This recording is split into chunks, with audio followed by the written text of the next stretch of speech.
Hello students, good morning. In your previous period we learned the sixth chapter and the topics were your how class, object, method, attributes. These were the particular topics which we learned in your previous period. Now today we are going to start with your new topic which is known as your encapsulation. Okay, so encapsulation means I want you have to make this diagram in your notebook. Okay, that means I know if you are trying to referring the textbook, it's not you won't be able to understand in a proper way. So I have made my own diagram as well as my own notes just for your better explanation and for better understanding. Okay, so if you want to make this diagram, just pause this video, YouTube video, and you can make a diagram. So for your better explanation. Now thing is that what do you mean by encapsulation? In your previous period we learned what is class, attributes, method, objects, functions, each and everything we learned in your previous period. Actually, encapsulation means act of combining properties and methods related to same object is known as your encapsulation. That means each and every object, as I told you, they will be having their own properties, methods. Okay, so combining that each and every, suppose if we are bifurcating students according to classrooms, or if you are subject wise, if I'm trying to bifurcate the students, which is the students who are getting more than 80 marks will be in another section. If I'm bifurcating students more than or between 50 to 70 marks will be in the second section, and the students those who are failed, they will be in your third section. That means this bifurcation is known as your encapsulation. That is, the thing is that the data is not same. That means it is a certain, as I told you, each and every class there will, or each and every method, they will be having their own properties. By keeping the mind of that particular properties or characteristics, we will be bifurcating to that related objects. This is known as your encapsulation. Okay, for using the data inside, that second point is that for using the data inside the object we need function. That means for using that particular data inside the object we need to declare a function. Okay, and you can see input data, show data. That means I am taking the data, input data function as well as show data function. The function is always used or written in round bracket open and close. Can you see this round bracket open and closed? Can you see? Okay, this round bracket, this is known as your function. Okay, as I told you, for making the data inside the object we need a function. Input data is a particular function which takes the data. Okay, and for displaying the data we will be using the show data function. These two are the functions. Okay, so in short, making the third point is that in short, making a new whole group which includes variables, objects and functions is known as encapsulation. That means which includes variables, objects and functions, as I told you in the starting itself. That means encapsulation means it will be including the variables, objects and the function. The whole combination or the group of this thing is known as your encapsulation. Understood? Okay, that means for a function, as I told you, the best example for the function is that we are using the input data function, show data function. Input data function is used for taking the data or entering the data. Okay, second thing, show data function is used for displaying the function to the user. This and the whole group of this function or the whole group of this process is known as your encapsulation. Which group? That is your variables, objects and this function data function, that is your input data and show data. The whole combination of together, the whole combination is known as your encapsulation. Understood? Okay, I have made this note just for your better understanding, because if you are referring textbook, you won't be getting anything, because for you guys this Java is a new topic. It's a new topic, totally new topic, so you won't be able to understand. So I have made this note, and if you want to write, you have to pause this video and you can write it. Now second topic is about your data abstraction. In data abstraction means, suppose if I want to represent a data, suppose if I'm saying, if I want to call my friend, okay, if I want to call my friend, that calling doesn't mean from which phone I am using. Okay, if I am saying to you that I have already, yesterday I called my friend, this is a quotation, this is a statement where I'm used to say that yesterday I called my best friend. Called doesn't mean which from which phone or which device I'm using it. It can be Samsung phone, iPhone, Nokia, Motorola, any kind of phones can be used for calling. So it doesn't mean we can use just a particular phone. Do you agree? Okay, suppose if I'm calling, if I'm driving, okay, I'm on the way to America, or if I am on the way to Udana Darwaja, the best example.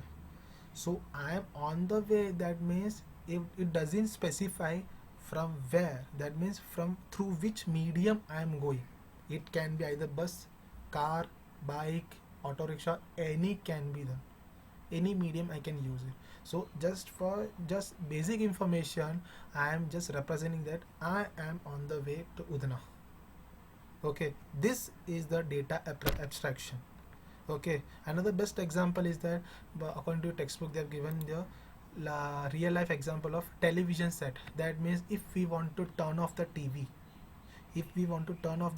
or turn on the TV, do you require the internal function, the knowledge of internal function which is happening to the remote and the TV's receiver? Do you think we have to know, or we have to know the each and every minute data or the information of that particular function which is happening in that particular remote or on TV? No, just if we want to turn it on, just press the on button. If we want to turn it off, press the off button. That's it. This is the only thing we want to learn. That is, if we want to turn on the TV, just press that particular button. If you want to off that particular TV, if press on off button. That's it. There is no need to each and every minute information to be captured in our brain, so which will be helpful. No, the basic function will be there. This is the main thing I want to explain. That is, the data abstraction means representing of the essential features. It is given that representing of essential features of the object. That means just the basic features will be representing, not each and every minute information will be represented. This is known as your data abstraction.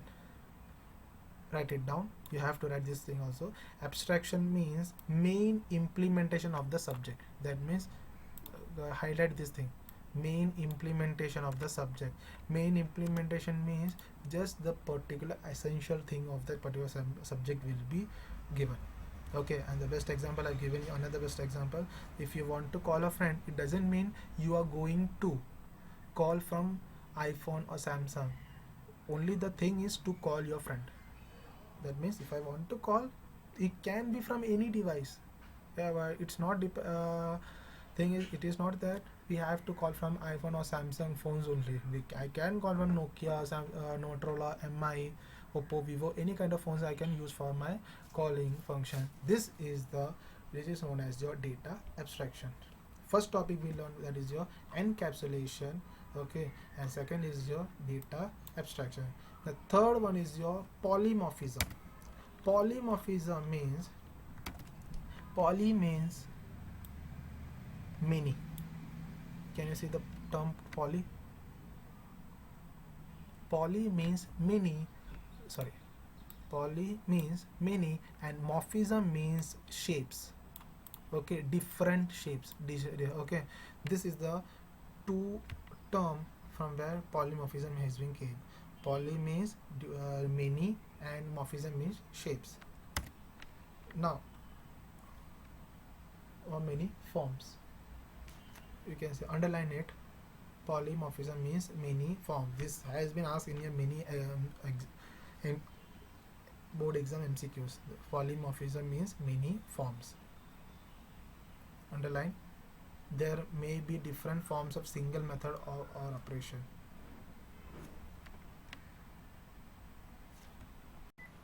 Now, polymorphism means, actually in this polymorphism there are mainly two features, that is your function overloading or method overloading, and second one is your operator overloading.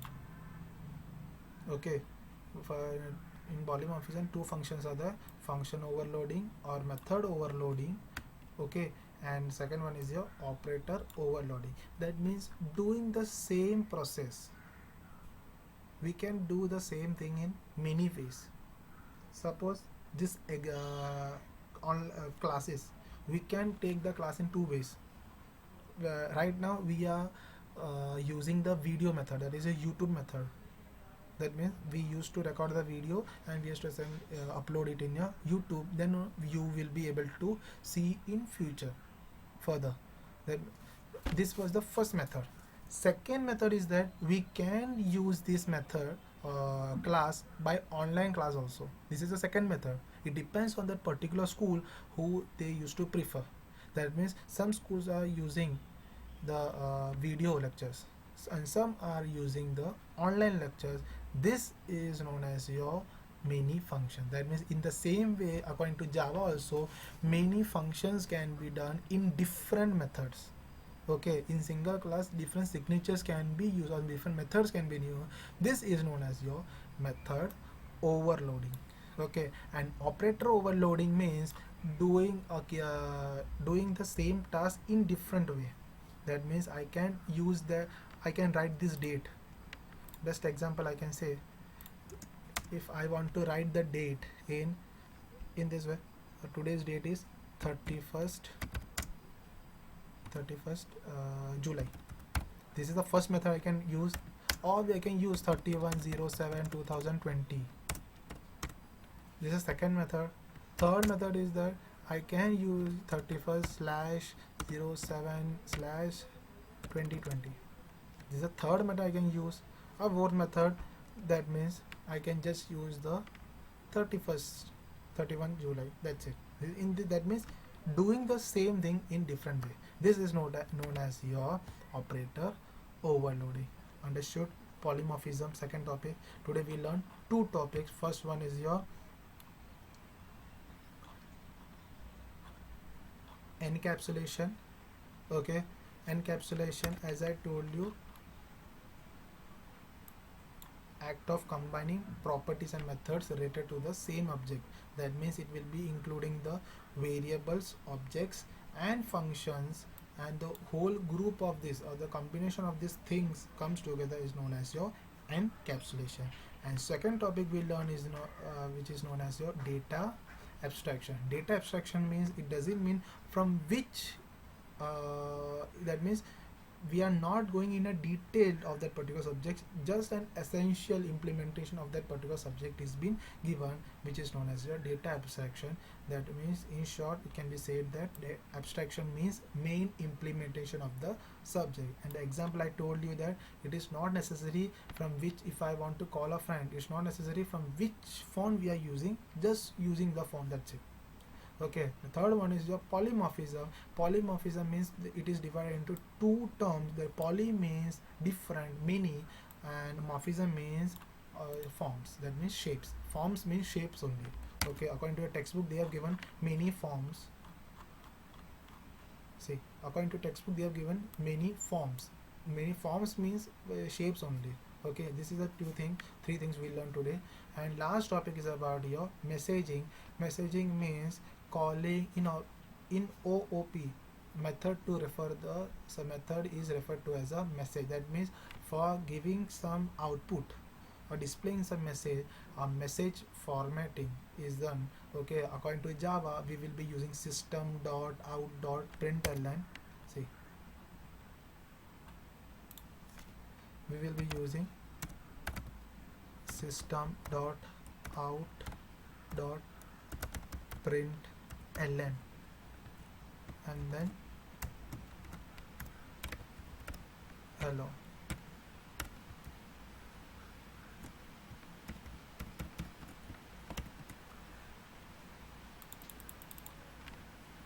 See, this is the particular thing which we use to display the message in Java.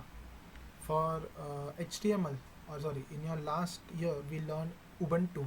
During that time we were using, for displaying the message, we were using echo keyword. Do you remember echo space welcome I used to give? So according to my output, I will be getting the output as just welcome. For displaying this any kind of message, we were using the echo keyword. So in Java also we will be using a certain term which is known as your system messaging term. Okay, I hope you understood today's topic.